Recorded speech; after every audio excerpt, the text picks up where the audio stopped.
Hello and welcome back to the Marco's Movies channel, a place to talk movies, have fun, and eat popcorn and drink energy drinks. Basically the best YouTube channel ever. As you saw in the thumbnail and title, we're talking the best of 2019. So let's get started. Again.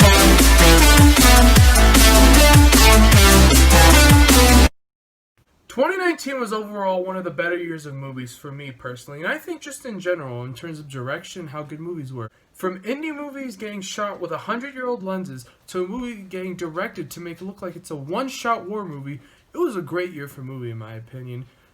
And there were so many movies I loved this year that I couldn't include in this list. So I'm going to mention them. Jojo Rabbit, Ready or Not, Dark Waters, and The Irishman. Yes, I know. The Irishman is now on my list. I'll explain why I didn't put it in my top 10 of last year in a later video, but let's get started.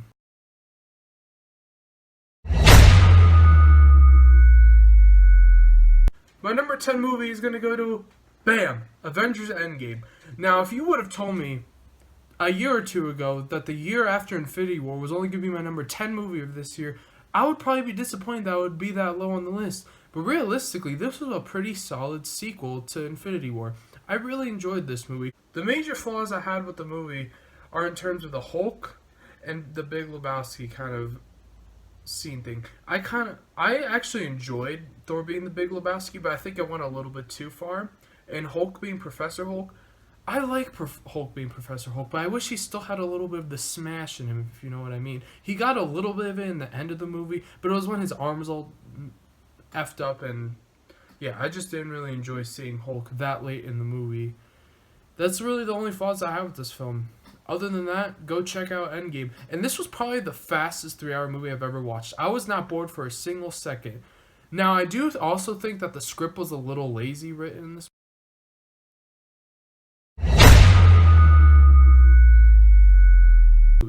My number 9 of 2019 is going to go to, bam, Knives Out, starring Ana de Armas. I think that's how you say it. This movie also stars Captain America. I'm just kidding. It stars Chris Evans and also Daniel Craig and Don Johnson playing a kind of funny movie role.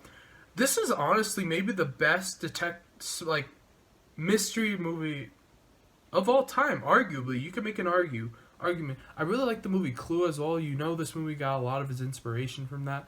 But overall, this was a really fun movie to have in 2019, a movie that we just don't get anymore. And my one issue with the movie is I kind of guessed the plot after the first act, and then I kind of changed my mind going into the second half, because I was like, that's a little too obvious. They're not going to make this 2 hour and 15-minute movie and just have this simple of a act, because they literally kind of give it away with one line that I'm not going to mention. So I changed my mind, and I guess that is a good thing, because they almost made it too obvious, so you kind of second-guess yourself.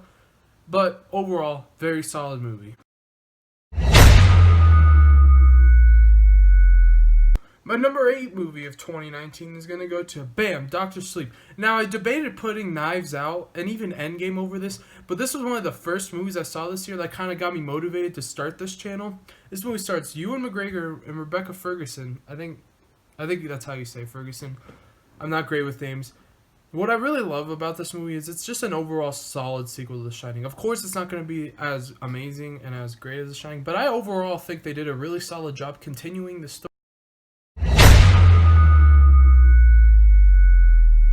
given from The Shining. My number 7 movie of 2019 is going to go to, bam, Ford v Ferrari. Now, you may think while looking at the title and all that in this movie that this is a race car driving movie, but in reality, it's just a story about what two guys will do to make their dreams come true. And this movie kind of reminded me of The Prestige in that way, except how The Prestige went is they both went mentally insane and were hurting other people as well as themselves to get good at their profession. This movie, they're not hurting anyone, and they're just getting great at their profession, and it really shows what humans will do to be the best. Also, this movie stars arguably my favorite actor of all time, Batman. I'm just kidding. It stars Christian Bale and also Matt Damon, who I really enjoy in Good Will Hunting.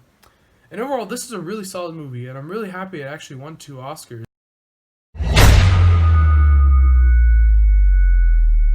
My number 6 movie of 2019 is going to be the movie that had me on the edge of my seat the most out of any of these movies this year. Uncut Gems. Uncut Gems has Adam Sandler, and honestly, the only Adam Sandler performance I actually enjoy. If you didn't know, Adam Sandler, I think, is one of the most overrated actors of all time. It also stars Julia Fox in one of her first roles. She was pretty good in the movie. And also Kevin Garnett as, well, Kevin Garnett. And this movie, along with the other Safdie Brothers production, Good Time, are both made to make you on the edge of your seat. And I was so engaged in this movie. In this movie, I kept shaking and getting up and getting antsed up because I just wanted to see Adam Sandler succeed. And while watching this movie, you just thank God that your life really isn't like this. Because if it did, it would suck.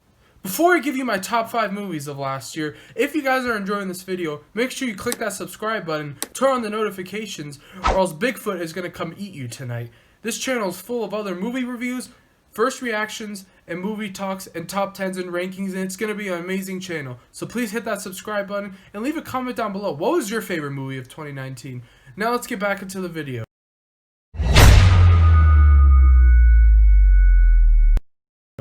My number 5 movie of last year, in my opinion, was the best directed movie of last year, and also maybe the best... No, not maybe. This was the best edited movie of last year. Edited? I don't know if that's a word. 1917, the Sam Mendes One Take, also starring George McKay. This movie is actually really heartbreaking in how it kind of tells us told. It shows you the horrors and the good parts and just everything that happens in 1917, World War I, all in just one take. And the one take aspect of this movie makes you really emotionally involved with the character of George McKay. That's not his name, but that's the actor's name. And you're just so involved, and you just want to see if this guy can actually succeed this mission with all the shit that's going around. And the ending, the little 20 to 30 minute action scene at the ending, it pays off with a really emotional punch that probably my favorite emotional punch of the whole year. And overall, this is just one of the best movies of last year, and I would understand if this was your favorite.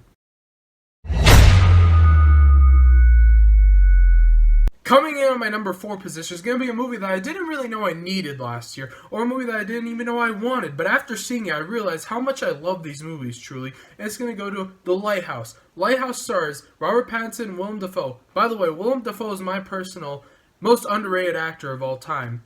And just seeing how mental these guys go over this lighthouse, and the stuff that Robert Pattinson sees with a mermaid, and just the dialogue in this movie is so amazing. It kind of reminded me of kind of some Tarantino dialogue, and I just overall really enjoyed this movie. I want to see more movies like this by Robert Eggers, just a small budget indie film, and how he directed it. Like I said in the beginning of this film, this was the film I was talking about. It was shot in 100-year-old lenses, and the 16:1 aspect ratio made this movie it was just perfect for this movie. You wouldn't really think a movie would look good with all this, but it helps the story so much. Go check out Lighthouse, probably my most underrated movie of last year. From this point on in the video, all 3 of these movies can make an argument for why they should be number 1, and I probably enjoy every single one of these movies exactly the same, and it was just the little things that made me put them in the place that they did. Starting off my top 3 is Once Upon a Time in Hollywood. Now, when I first watched this movie, I was just for sure saying this was my favorite movie of last year. Just the vibes and how they made it look exactly like 1969, and I love Tarantino. He's one of my favorite directors of all time. And this is obviously his gift to Hollywood. And just showing how fun Hollywood can be. And it doesn't need to be a blockbuster action movie. It doesn't need to be a blockbuster sci-fi or anything. It could just be a simple movie, a simple story with excellent dialogue, excellent acting. Honestly, I think I enjoyed Leo's character a little bit more than Brad Pitt's character in this movie. And just seeing how crazy he is, and how even being an action movie star, you still have problems. Even when you're living the dream life, you still have those little problems. I just enjoy seeing that. Once Upon a Time in Hollywood was definitely the most fun I've had in a theater this year.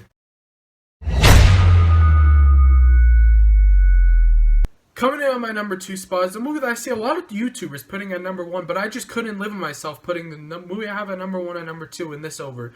Parasite. Bong Joon-ho did such an amazing job directing this movie.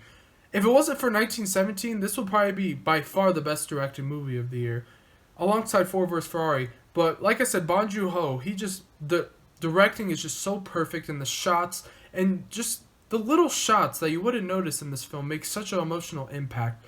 And this definitely has my favorite movie kind of plot twists in the middle act of the movie that I just absolutely adore. And overall, the acting in this movie, this is the best action movie of this year.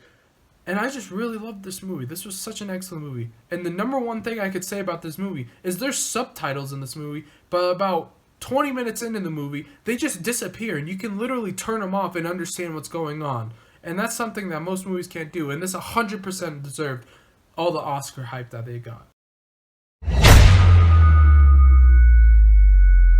Now, this is probably the most controversial number one pick you'll ever see on YouTube, but I'm putting Joker. Joker was just... When I saw this movie coming out, I said this was going to be the worst movie. This was stupid. All I could think of was Catwoman and Elektra and all these little... Not little, but all these individual movies of smaller characters that aren't the same with their main character. Joker isn't Joker without Batman. But after watching this movie, you realize Joker is his own guy. Now, one thing you could say about this movie is this isn't a Joker film. This is an Arthur Fleck film. And I will understand that completely. And I also see the little flaws, how people are comparing it to Taxi Driver and how it copied a lot of stuff from Taxi Driver. But if you're going to copy a movie, Taxi Driver is one of the most perfect movies to copy. And they also made this movie original enough to where it wasn't like Taxi Driver. Because things like him imagining his girlfriend and what he does for the city and all that. Joker was not the hero in this movie. Robert De Niro's an anti-hero in Taxi Driver. This is its own movie. Joaquin Phoenix 100% deserved the Oscar for this movie. This was by far the biggest surprise of 2019.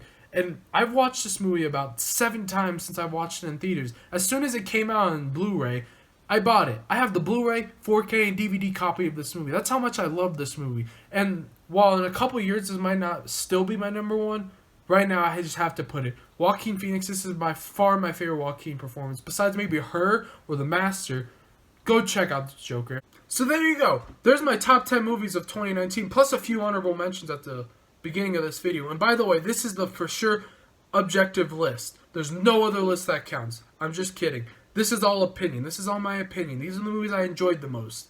These are the movies I thought were the best. These are not the same opinions you're going to have. But if you enjoyed this video, like I said, make sure you hit that subscribe button. I hope you all have a great rest of your day. And as always, keep watching movies.